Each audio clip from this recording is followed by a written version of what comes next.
Hi friends, இன்னைக்கு நம்மளுடைய தோட்டம் வீடியோவில் மாடி தோட்டத்தில் எப்படி ரெயின் லில்லி வளர்க்கலாம் அப்படிங்கிறத பார்க்கலாம். எனக்கு ரெயின் லில்லியுடைய பல்ப்ஸை திரு ஜெகதீஷ் அண்ணா தான் ஷேர் பண்ணியிருந்தாங்க. தேங்க்யூ ஸோ மச் அண்ணா. இதில் ஒரு 4 பல்ப்ஸை மட்டும் எடுத்து ஒரு சின்ன பக்கெட்டில் ரெகுலரான மண் கலவையில் வச்சுருந்தேன். 30 நாளில் இந்த அளவுக்கு வளர்ந்துருந்தது. பல்ப்ஸை வச்சு ஒரு 40லேருந்து 45 நாளில் முதல் மொட்டு விட்டுருந்தது. பார்க்குறதுக்கே ரொம்ப ஹாப்பியாக இருந்தது. இந்த ரெயின் லில்லி மீதி பூக்கள் மாதிரி இலைகள்ல இருந்தோ காம்புகள்ல இருந்தோ வராமல் நேராக செடியுடைய அடிப்பகுதியிலேருந்தே காம்பு உருவாகி மொட்டு வந்திருந்தது. ரெயின் லில்லியை பொறுத்த வரைக்கும் இதுதான் என்னுடைய முதல் அனுபவம். எனக்கு ஆடிப்பட்டத்தப்ப கிடச்சிது. அதனால் நான் அப்பயே விதைச்சிட்டேன். இதுக்கு சீசன்லாம் பெருசாக இருக்கா இல்லையா அப்படின்றது எனக்கு சரியாக தெரியல. இது வரைக்கும் நான் வளர்த்த பூச்செடிகள் எல்லாமே விதைகள்ல இருந்தோ கட்டிங்ஸ்ல இருந்தோ தான் வளர்த்துருக்கேன். பல்ப்ஸ் மூலிமா வளர்க்குற முதல் பூச்செடி இதுதான். இதனுடைய பல்ப்ஸ் பார்த்திங்கன்னா சின்ன வெங்காயம் இருக்குது இல்லைங்களா, அது எப்படி இருக்குமோ அதை விட கொஞ்சம் பெருசாக இருந்தது. மொட்டு வச்ச 2வது நாள் ஃபஸ்ட்டு ரெயின் லில்லி பூத்திருந்தது. பிங்க் கலரில் பார்க்குறதுக்கே ரொம்ப அழகாக இருந்தது.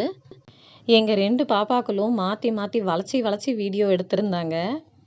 அதுவும் எங்கள் பெரிய பாப்பாவுக்கு பிங்க் கலர்னால் ரொம்பவே பிடிக்கும். 6 பெட்டல்ஸ் இருந்தது. நடுவில் இருக்கிற அந்த மகரந்த பார்ட் எல்லோ கலர்லையும் மேலே குட்டி குட்டியாக ஒயிட் கலரில் ஃப்ளவர்ஸ் இருந்தது. இந்த ரெயின் லில்லி பேருக்கு ஏற்ற மாதிரியே மழை பெஞ்ச மறுநாளோ இல்லை அதுக்கு மறுநாளோ பூக்க ஆரம்பிக்குது.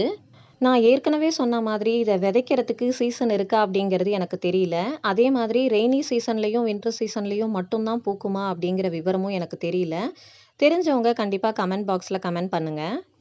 இந்த ரெயின் லில்லி வளர்ப்பில் எனக்கு இன்னொரு சர்ப்ரைஸ் கிடச்சிது. அது என்னென்னா, திடீர்னு இதே பாட்டில் பார்த்திங்கன்னா ஒயிட் கலரில் ரெயின் லில்லி பூத்திருந்தது. 4 பல்ப்ஸையும் ஒரே தொட்டியில் போட்டிருந்தேன். அதில் 2 கலர் இருக்குது அப்படிங்கிறது இந்த ஒயிட் கலர் ரெயின் லில்லி பூத்ததுக்கு அப்புறம் தான் எனக்கு தெரிஞ்சுது. குழந்தைங்களுக்கு pink colour rain lily favourite அப்படின்னா என்னுடைய ஃபேவரட் இந்த ஒயிட் கலர் ரெயின் லில்லி தான். 2 கலரையும் ஒரே தொட்டியில் பார்க்கணுன்ற என்னுடைய ஆசையும் ஒரு நாள் நிறைவேறிட்டு. இந்த rain lily dark pink, light pink, white, yellow, orange அப்படின்னு நிறைய கலர்ஸில் கிடைக்கிது. என்ன தான் பார்க்குறதுக்கு மீதி கலர்ஸ் கலர்ஃபுல்லாகவும் அட்ராக்டிவாகவும் இருந்தாலும் இந்த ஒயிட் கலர் பார்க்குறதுக்கே ரொம்ப ப்ளசண்ட்டாக இருக்குங்க. இந்த ஒயிட் கலர் ரெயின் லில்லிலையுமே நடுவில் இருக்கிற அந்த மகரந்த பார்ட் வந்து எல்லோ கலர்லையும் குட்டி குட்டியாக ஒயிட் கலர் ஃப்ளவர்ஸ்லேயும் தான் இருந்தது. நிறைய பேருக்கு மாடி தோட்டத்திலேயே அல்லி, தாமரை மாதிரியான பூச்செடிகள் வளர்க்கணும் அப்படின்ட்டு ரொம்ப ஆசைப்படுவாங்க. எனக்குமே அந்த ஆசை ரொம்பவே இருக்குது. ஆனால் இந்த மாதிரி வாட்டர் பிளான்ட்ஸை வளர்க்கணும் அப்படின்னா அதில் தண்ணி அப்பப்போ மாற்றணும். அப்புறம் அந்த தண்ணியில் புழுக்கள் வராமல் இருக்கிறதுக்கு நம்ம குட்டி குட்டி மீன்களை வளர்க்கணும் அப்படிலாம் சொல்கிறாங்க. இதெல்லாம் யோசித்து நான் அப்படியே விட்டுட்டேன். இந்த ரெயின் லில்லி வளர்ப்பு மூலிமா அந்த ஆசை நிறைவேறிட்டுன்னு தான் சொல்லணும். ஸோ என்ன மாதிரியே உங்களுக்கும் தாமரை, அல்லி எல்லாம் வளர்க்கணும் அப்படின்னு ஆசை இருந்தது ஆனால் முடியல அப்படின்னா கண்டிப்பாக இந்த ரெயின் லில்லியை ஒரு தடவை ட்ரை பண்ணி பாருங்கள். ரொம்ப ஈஸியாக இருக்குது மெயின்டைன் பண்ணுறதுக்கு. ஒரு க்ரோ பேக்கில் 2 கிழங்குகள் வச்சு வளர்க்கலாம். அதுவும் இந்த மாதிரி சின்ன தொட்டி அப்படின்னா ஒரே ஒரு கிழங்கு வச்சே வளர்க்கலாம்.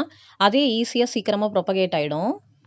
என்னதான் பேர் ரெயின் லில்லி அப்படின்னு இருந்தாலும் இதுக்கு கண்டிப்பாக சூரிய ஒளி அப்படின்றது தேவை. ரொம்ப பீக் சம்மரில் மட்டும் இதை செமி ஷேடில் வச்சு நம்ம மெயின்டைன் பண்ணிக்கலாம். ஒரு 3-4 மாதத்துலேயே அதனுடைய பழைய இலைகள் எல்லாம் இப்படி காஞ்சிடுது. அதை அப்பப்போ எடுத்து ரிமூவ் பண்ணி விட்டுறணும். இதை நான் வைக்கும் பொழுது ரொம்ப சின்ன தொட்டியில் வச்சுட்டேன். அது மட்டும் இல்லாமல் ஃபுல்லாக மண்ணை நிரப்பி வச்சதால் என்னால் மண்புழு உரம், காய்கறி கழிவு அந்த மாதிரி திட உரங்கள் எதுவுமே கொடுக்க முடியல. பஞ்சகாவியம், பழக்கரைசல் மாதிரியான தெளிப்பான்கள், அதாவது பயிர் ஊக்கிகள் மட்டும்தான் என்னால் கொடுக்க முடிஞ்சுது. ஆனால் அதுலேயே செடி சூப்பராக வளர்ந்து வந்தது. இந்த ரெயின் லில்லியை விதைகள் மூலமாகவும் வளர்க்கலாம் அப்படின்னு சொல்கிறாங்க. ஆனால் என்னுடைய செடிகளில் விதைகள் எதுவும் ஃபார்ம் ஆகலை. நானும் நிறைய தடவை இந்த பூக்களை பறிக்காமல் விட்டு பார்த்துட்டேன். பூக்கள் வாடி போகுதே தவிர்த்து விதைகள் எதுவும் ஃபார்ம் ஆகலை. ஓகே ஃப்ரெண்ட்ஸ், இந்த அழகான ப்ளசண்ட்டான ரெயின் லில்லியை கண்டிப்பாக நீங்களும் ஒரு தடவை முயற்சித்து பாருங்கள். கண்டிப்பாக இந்த பதிவு உங்களுக்கு பிடிச்சிருக்கும்னு நினைக்கிறேன். தேங்க்யூ.